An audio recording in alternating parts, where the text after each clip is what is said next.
Nashville native Beverly Keel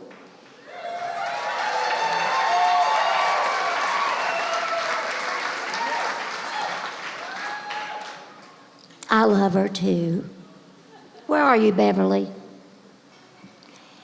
She's chair of MTSU's Department of Recording Industry and an award-winning music journalist. She's a co-founder of Change the Conversation, which fights for gender equality in music. Oh, you can do better than that. Come on, girls.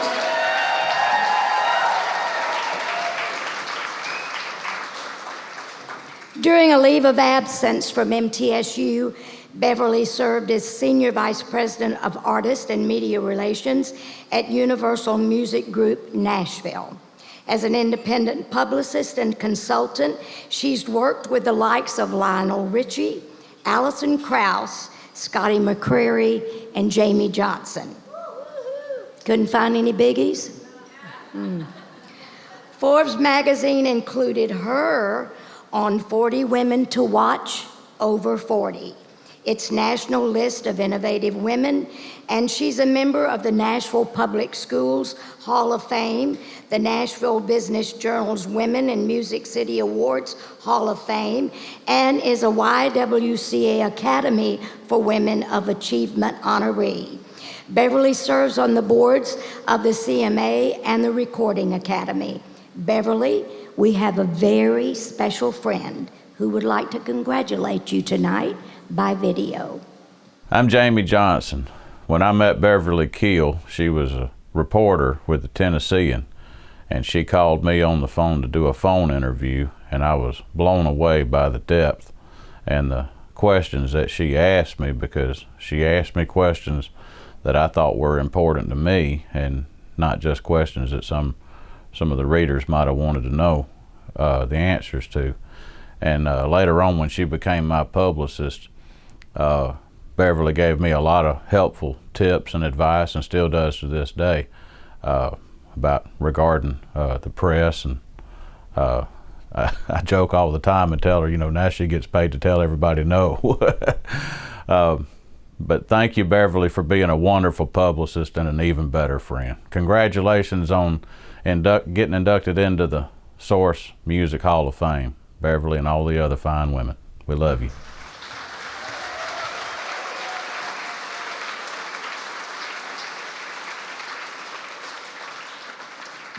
Well, I know where to go if I ever need some hair. That's good.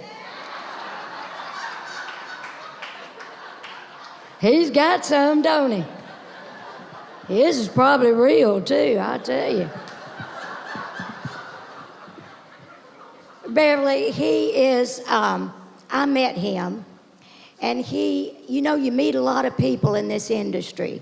Some of them you can't stand them from the time they open their mouth, and others you just want to take home with you, and he was the latter. He is the most precious man. You're a lucky girl to get to work with people that are nice.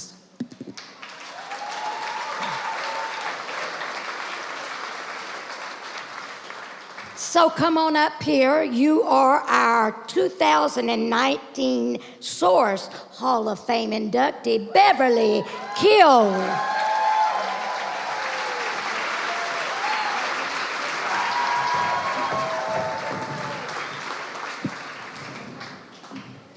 Jamie, I didn't know you did that. First of all, let me thank all the women at Source. This is a very special honor. This is also, every year, one of my favorite awards of the year. In large part, it's because I still recognize most of the people in the room. In fact, some of the people here still remember my natural hair color. So I know we have time constraints, so I'm going to start with my thank you so I don't get in trouble if I run out of time. And I know I'm going to forget some names, but keep in mind I now have menopause memory, so hope you'll understand. First of all, let me start with my parents. I was blessed with the best parents in the world. And Brenda, my father, was the one who gave Elvis the nickname Elvis the Pelvis. No way. That's our family's claim to fame. My father died when I was in high school, so my mother has been my everything for more years than I can count. I love you, Mom, even though I've embarrassed you so many times. My mother is an elegant Southern lady who was raised in Mississippi and Louisiana and loves to... She's right here.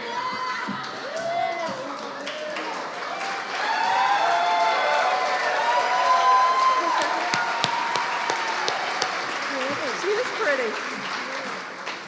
She is an elegant Southern lady who won beauty pageants and kept the peace at all costs, so I'm sure she always has not been comfortable with me speaking out. Indeed, she would tell you I was mouthy the minute I could start talking. But she's been my biggest supporter and cheerleader. She thinks that I'm the best at everything, and we still talk every day, and usually ask after what I did. She'll say, "What did you wear? And did anyone tell you you look cute?" So for all of those tonight who did not tell me I look cute, I hope you're happy that you've broken my mother's heart. I want to thank my sister Susan, who raised me, took me everywhere, got me up, fed me breakfast, got me to school, forged my mother's handwriting on fake dental excuses so we could skip school.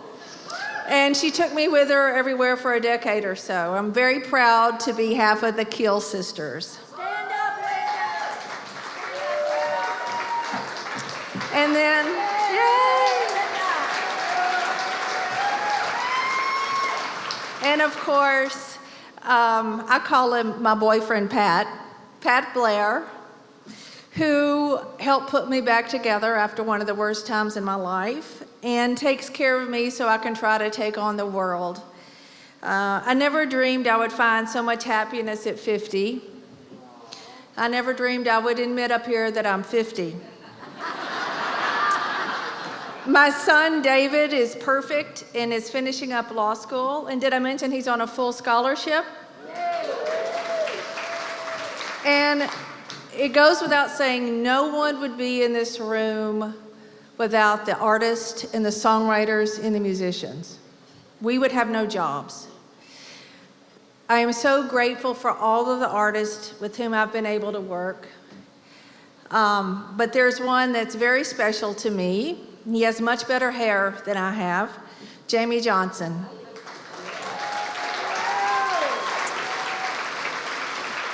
My relationship with Jamie has lasted longer than my marriage, and he's taught me loyalty, generosity, and the importance of remaining true to yourself. And without me ever saying a word to him, he was one of the first male artists, without being told, without being asked, who booked female opening artists on a regular basis. Jamie does this because he believes in women and he believes in good music. And then there's the village of angels who helped raise me, starting with Patsy Bruce, who cut me out of my bike when my jeans were caught in the chain when I was a little girl. There was Ruth Ann Leach, who's now Ruth Ann Harnish, who was the first anchor in broadcast news in Nashville, who I met at my father's funeral, and she has been saving me ever since.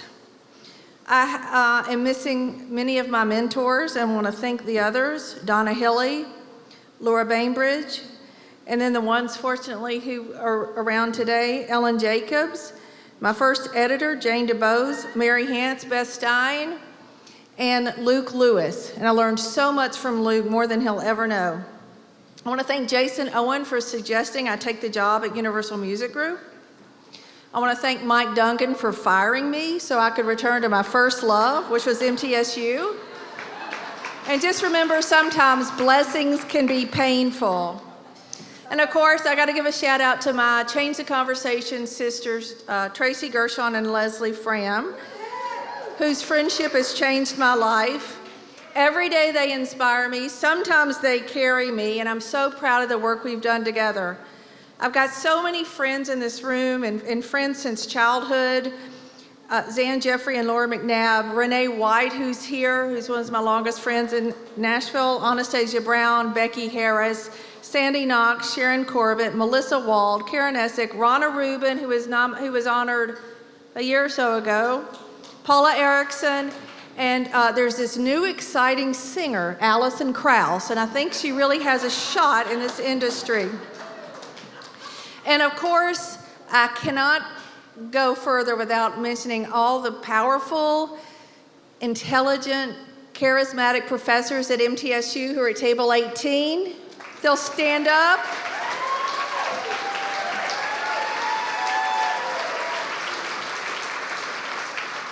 I was not blessed with daughters, so God gave me some female students who have given me all of the joy and none of the stretch marks.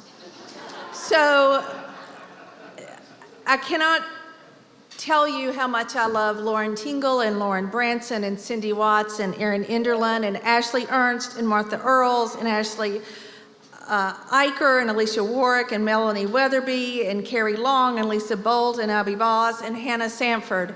Now do you see why I teach? Now where are my young women in the house? Where are my young women who are under 45? All right, here's what you need to know to succeed in the music business. First of all, none of us know what we're doing. And that includes the men in charge. We're making it up as we go. Don't wait to start trying to change things until you know more, until you get older, till you gain weight, till you lose weight, or get better at anything. You have never been better, you've never known more than right now. And here's another secret. None of us are all that we're cracked up to be. We're all so insecure and worried about what we do or say that we're not even paying any attention to what you're doing. All right? Life is short. If you're in a bad relationship or a bad job, get out. All right? Do not allow anybody to treat you badly. Be your own best friend first. And if I can leave you with, I'm not done yet, but if I can leave you with one thought today, it's support other women. Find the beauty and inspiration in them. Don't be threatened by them because their success is our success. Buy their music, see their shows, like their posts, support their causes, most importantly, have their backs. Don't criticize them. I don't want you to see them trashing them online or anywhere else. Remember, everybody else is just doing the best they can do too. Speak your mind. Your ideas are right, important, and necessary. That's why men keep stealing them all the time. All right? Keep in mind, women are the main consumers of country music, so who knows better than you what will appeal to them?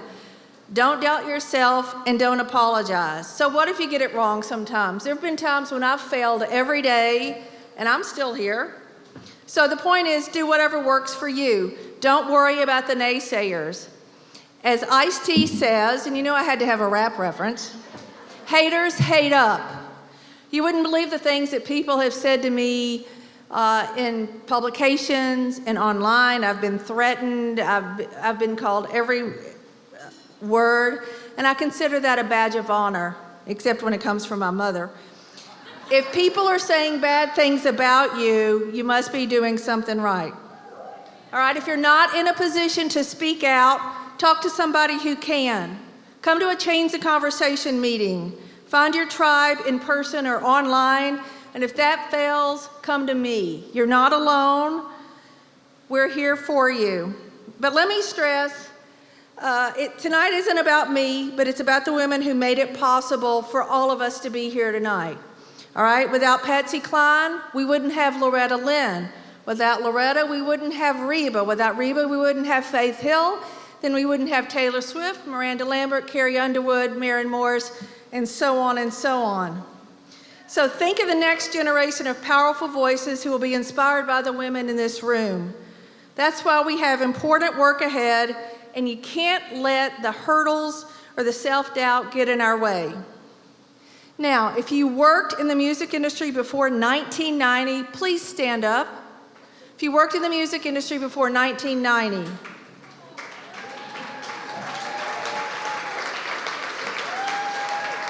these are the trailblazers who took the hits to make the journey easier for us. As hard as it's been for us, it was twice as hard or tenfold as hard compared to what they've gone through. They've suffered indignities that we can't even imagine. They've had to hold their tongues, swallow their pride, and protect themselves in ways that we will never know. Remember, we've never been more powerful than we've been right now. We've never known more than we know right now. So it's just starting to get good.